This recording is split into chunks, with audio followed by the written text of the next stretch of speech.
Hello students, welcome back to my channel. आज की जो वीडियो है वो सेलाजिनेला की पार्ट 5 है ना। इस पार्ट में हम क्या पढ़ने वाले हैं, इसमें हम गैमेटोफिटिक जनरेशन के बारे में पढ़ेंगे कि वहाँ पे जब गैमीट्स का फॉर्मेशन होता है तो वो जनरेशन कैसे होती है। उसमें हम सारी चीज़ें पढ़ेंगे कि मेल और फीमेल गैमेटोफाइट्स का डेवलपमेंट कैसे हो रहा है, वो सारी चीज़ें डिटेल में। तो पहला पॉइंट कहता है the development of male and female gametophytes यानी कि prothalli takes place from the haploid microspores and megaspores respectively, that is microspore and megaspores are unit of male and female gametophytes respectively. यानी कि ये कह रहा है कि जो हमारा मेल और फीमेल गैमेटोफाइट्स का जो फॉर्मेशन हो रहा है, जो गैमेटोफिटिक जनरेशन चल रही है, तो वो किससे बनती है, वो उसका स्टार्टिंग पॉइंट क्या है। स्टार्टिंग पॉइंट तो हमारा माइक्रोस्पोर और मेगास्पोर ही है, जो हमने लास्ट वीडियो में पार्ट 4 में पढ़ा था। तो हमने पार्ट 4 में माइक्रोस्पोर्स का फॉर्मेशन कैसे होता है और मेगास्पोर्स का, यानी कि जो स्पोरोफिटिक जनरेशन हमने पढ़ी थी, तो उसमें ये सारी चीजें पढ़ी थी। तो अब ये जो माइक्रोस्पोर और मेगास्पोर्स का फॉर्मेशन हो गया है, तो इससे ही तो माइक्रोस्पोर जो है वो मेल गैमीट बनाएगा और मेगास्पोर जो है वो फीमेल गैमीट बनाएगा। तो वो सारे गैमीट्स का फॉर्मेशन कैसे होगा वो हम गैमेटोफिटिक जनरेशन में पढ़ेंगे, यानी कि इस पार्ट में पढ़ेंगे। अब हम सबसे पहले पढ़ते हैं माइक्रोस्पोर से जो मेल गैमीट का फॉर्मेशन होगा। तो मेल गैमीट में कैसे फॉर्मेशन हो रहा है उसको पढ़ते हैं। तो पहला पॉइंट है, इस वीडियो को थोड़ा ध्यान से पढ़ना है क्योंकि ये थोड़ा सा आपको टफ लग सकती है, बाकी ऐसा कुछ है नहीं, आप पढ़ेंगे तो समझ आ जाएगा। पहला पॉइंट कहता है कि the microspore germinates to form the male gametophyte. यानी कि हमने क्या पढ़ा कि जो माइक्रोस्पोर है, माइक्रो मतलब स्मॉल, जो स्पोर स्मॉल साइज के थे वो मेल गैमीट्स हैं। तो ये माइक्रोस्पोर ही है जो क्या बनाता है, germinate to form the male gametophyte. यही जो है जर्मिनेट करता है और मेल गैमेटोफाइट बनाता है। अब इसमें डिवीजन्स हो रहे हैं, है ना। जो मेल गैमेटोफाइट है वो कैसे डिवीजन हो रहा है, तो the first unequal division in a microspore result in the formation of small prothallial cell, यानी कि वेजिटेटिव सेल जिसको कहेंगे, and a large antheridial cell में एक पहला जो डिवीजन होगा वो अनइक्वल होगा। यानी कि जैसे ये हमारा माइक्रोस्पोर है, ठीक है। अब ये जो हमारा माइक्रोस्पोर है इसमें ऐसे डिवीजन होगा कि एक छोटा सा प्रोथैलियल सेल बनेगा और एक बड़ा सा एंथ्रीडियल सेल बनेगा। Small prothallial and large antheridial cell बनेगा, ठीक है। 1-1 की कंडीशन में होगा, यानी कि ऐसे ये हमारा छोटा सा प्रोथैलियल और ये बड़ा सा एंथ्रीडियल सेल बना। ये पहला अनइक्वल डिवीजन, यानी कि यहाँ पे कोई इक्वल डिवीजन नहीं हुआ भाई, एक बड़ा बना एक छोटा, तो अनइक्वल डिवीजन हुआ। ये पहला डिवीजन हुआ, ये समझ आ गया होगा। नेक्स्ट पॉइंट कहता है the prothallial cell does not divide further. अब जो होल प्रोसेस जो होगी डिवीजन की, उसमें ये जो प्रोथैलियल वाले जो सेल हैं, ये जो छोटे छोटे हैं, इनमें कोई डिवीजन नहीं होगा। अब हमारा जो नेक्स्ट पॉइंट है वो क्या कहता है कि the antheridial initial divides two का vertically forming 2 primary antheridial cell. यानी कि हमने क्या पढ़ा कि जो पहला अनइक्वल डिवीजन हुआ वो प्रोथैलियल और एंथ्रीडियल सेल में हुआ। तो प्रोथैलियल जो है वो फर्दर अब डिवीजन नहीं होगा पूरी होल प्रोसेस में, ठीक है। तो उसकी तो बात ही खत्म कर देते हैं। अब सारा चलेगा पूरा डिवीजन जो है एंथ्रीडियल सेल पे। तो जो एंथ्रीडियल सेल जो हमारे बने हैं यहाँ पे, है ना, ऐसे करके, तो ये प्रोथैलियल की तो बात ही नहीं करते हैं। अब ये जो एंथ्रीडियल सेल हैं हमारे, तो इसमें क्या होगा, इसमें वर्टिकल डिवीजन होगा, ठीक है। तो इसमें वर्टिकल डिवीजन होगा तो इसमें ऐसे करके सारा जो है चारों तरफ वर्टिकल डिवीजन होगा। तो 2 पार्ट्स में सेल अपर और लोअर पार्ट्स में 2 पार्ट्स में डिवाइड हो जाएंगे। 2 प्राइमरी एंथ्रीडियल सेल्स में फॉर्मेशन हो जाएगा, 2 इधर 2 इधर, ठीक। द अपर 2 सेल्स, अब जो अपर 1 और ये जो 2 सेल्स हैं, है ना, अपर सेल्स जो है the upper 2 cells divide anticlinally 3-3 by means of curve transfer wall forming 4 antheridial cell. तो अब इसमें क्या होगा, इसमें एक कर्व ट्रांसफर्स वॉल बनेगी ऐसे करके। तो 1 2 3 4 का एंथ्रीडियल सेल का स्ट्रक्चर बन गया। And the lower 2 cells do not divide constituting the first jacket cell of the antheridium. और ये जो नीचे की 2 सेल्स हैं ये डिवाइड नहीं होंगी, ये क्या बनाएंगी, पहली जैकेट सेल बनाएंगी एंथ्रीडियम की। आई होप कि यहां तक समझ आ गया। नेक्स्ट पॉइंट कहता है कि the antheridial cell nearer to the prothallial cell.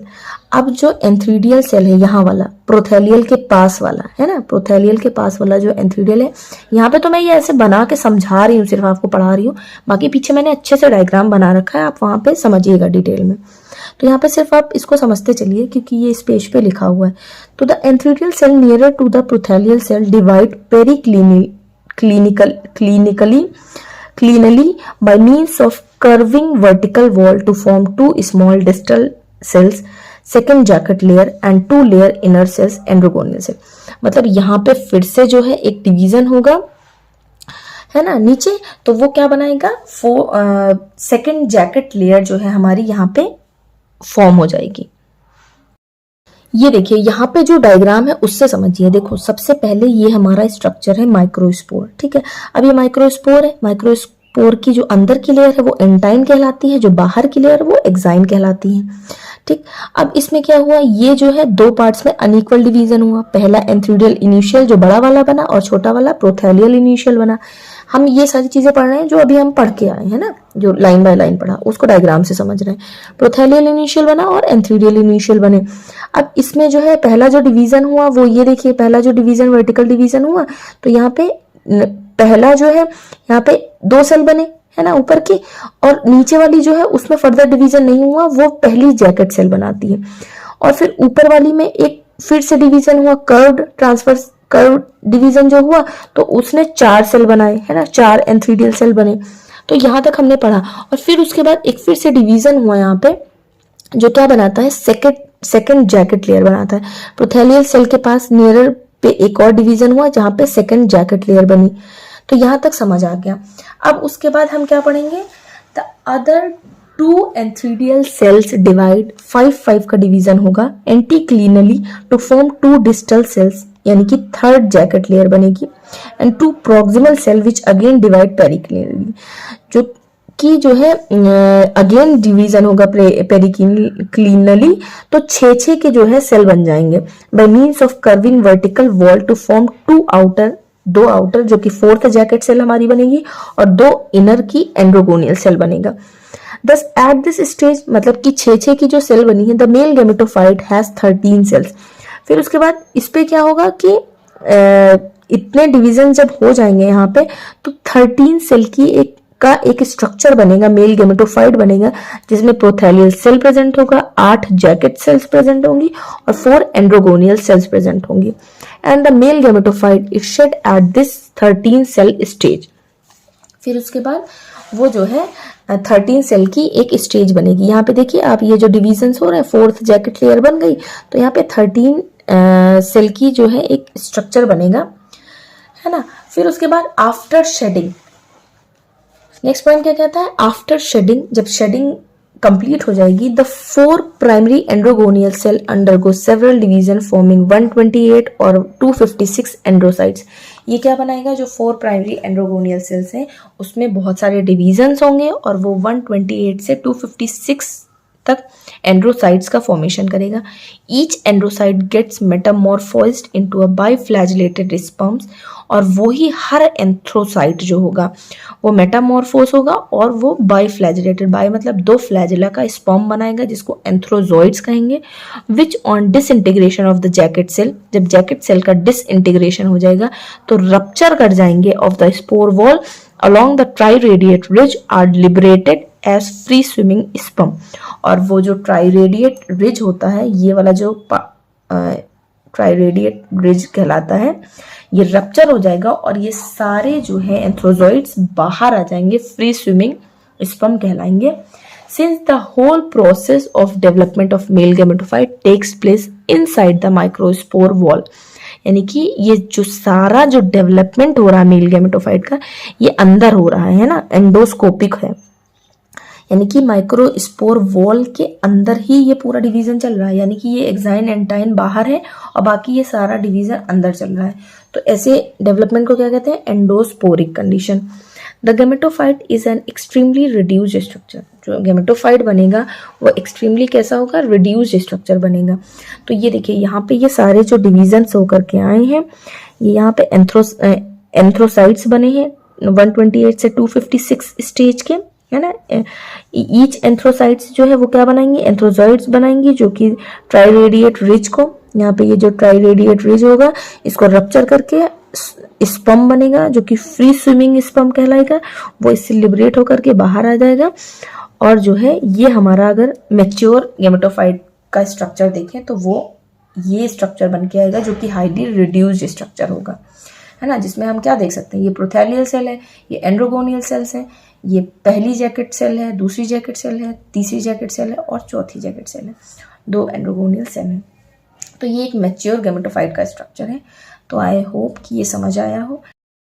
Next हमारा आता है फीमेल गेमेटोफाइट। फीमेल गेमेटोफाइट का जो डेवलपमेंट है वो कैसा है, इज इनसाइड द मेगास्पोरेंजियम। वो कैसा है, मेगास्पोरेंजियम के अंदर ही फीमेल गेमेटोफाइट का डेवलपमेंट हो रहा है। It means the development of megaspore is endosporic, यानी कि यहाँ पे दोनों चीजें, जो मेल गैमेट और फीमेल गैमेट का जो दोनों का डेवलपमेंट हो रहा है वो एंडोस्पोरिक है, यानी कि इनसाइड द माइक्रोस्पोर और इनसाइड द मेगास्पोर ही हो रहा है।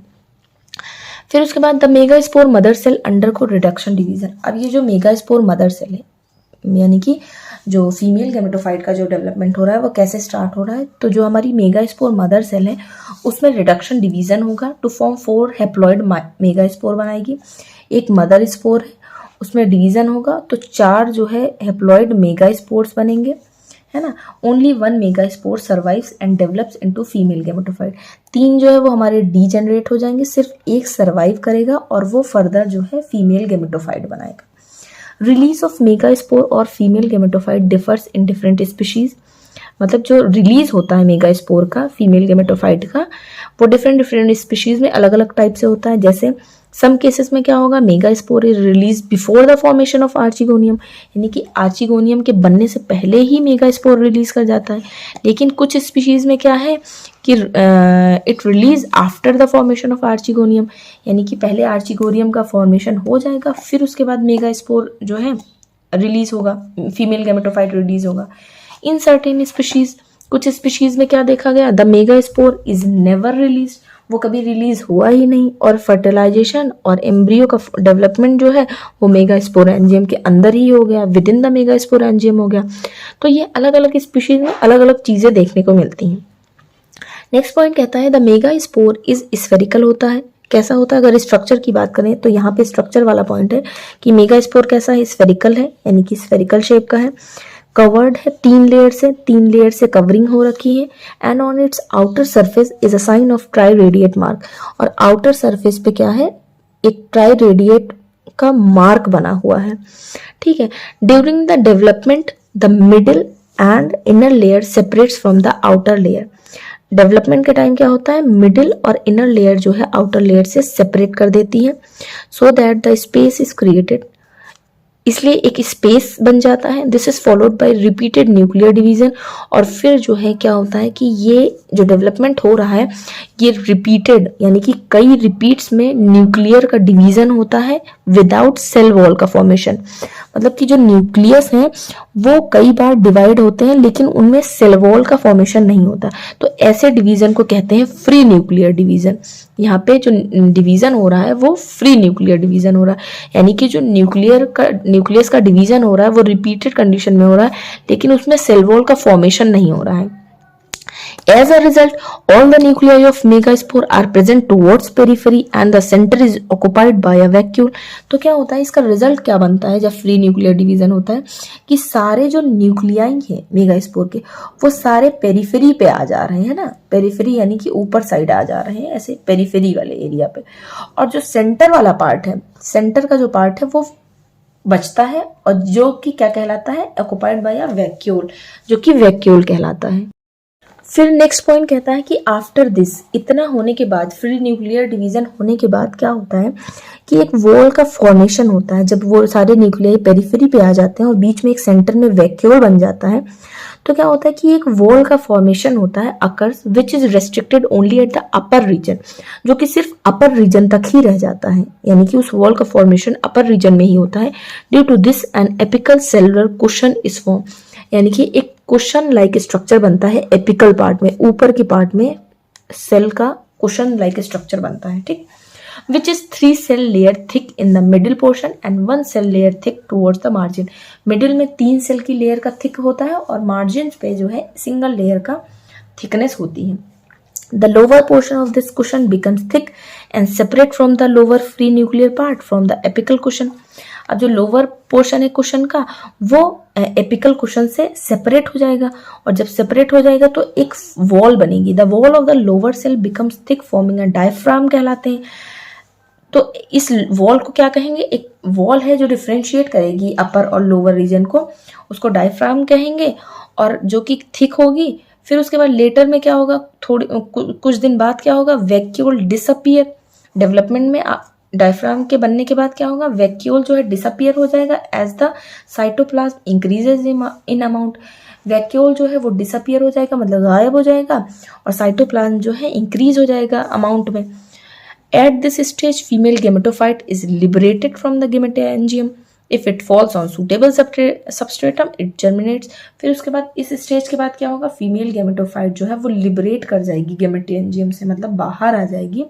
और अगर यही फीमेल गेमेटोफाइट किसी भी सूटेबल सबस्ट्रेटम पे गिरेगी, फॉल करेंगी, तो वो वहां पे एक नया प्लांट जो है जर्मिनेट होगा सिलेजिनेला का. तो ये तो थे पॉइंट्स. अब हम डायग्राम को देख लेते हैं. तो ये हमारा मेगास्पोर है, ट्राइरेडिएट रिज देखने को मिलेगी यहाँ पे. अब ये मेगास्पोर को अगर देखा जाए तो आउटर वॉल है, इनर वॉल है, फ्री न्यूक्लियाई यहाँ पे प्रेजेंट है पेरिफेरी पे, बीच में सेंटर में वैक्यूल प्रेजेंट है जो हमने अभी पढ़ा था, है ना. ये थोड़ा सा स्पेस बन जाता है यहाँ पे. जो कुशन लाइक स्ट्रक्चर की बात करी थी वो यहाँ पे देख सकते हैं कि एपिकल पोर्शन में कुछ टिश्यूज का कलेक्शन होता है और वो एपिकल कुशन कहलाता है. फिर उनको और लोअर एरिया को जो डिफरेंशिएट करती है वो एक लेयर है जो कि थिक है जिसको डायफ्राम कहते हैं. फ्री न्यूक्लियर डिवीजन जो हो रहा है वो सारे न्यूक्लियाई जो है पेरिफेरी पे इकट्ठे हो रहे हैं. फिर उसके बाद ये यहाँ पे देखिए कि यहाँ पे आर्चिगोनिया है, राइजोइड्स निकले हुए देखने को मिलते हैं. और ये एक मैच्योर जो है फीमेल गेमेटोफाइट है जिसमें क्या क्या प्रेजेंट है, मेगास्पोर की वॉल प्रेजेंट है, आर्चिगोनियम का डेवलपमेंट हो रहा है, जाइगोट है, एम्ब्रियो का फॉर्मेशन हो रहा है. ये एक मैच्योर गेमेटोफाइट का स्ट्रक्चर है. तो आई होप कि यहाँ तक चीज़ें समझ आई हूँ. इस वीडियो में हम इतना ही पढ़ेंगे. जो नेक्स्ट वीडियो सिलाजिनेला की होगी उसमें हम डेवलपमेंट ऑफ आर्चिगोनियम पढ़ेंगे और फर्टिलाइजेशन और एम्ब्रियो का डेवलपमेंट कैसे होता है वो पढ़ेंगे.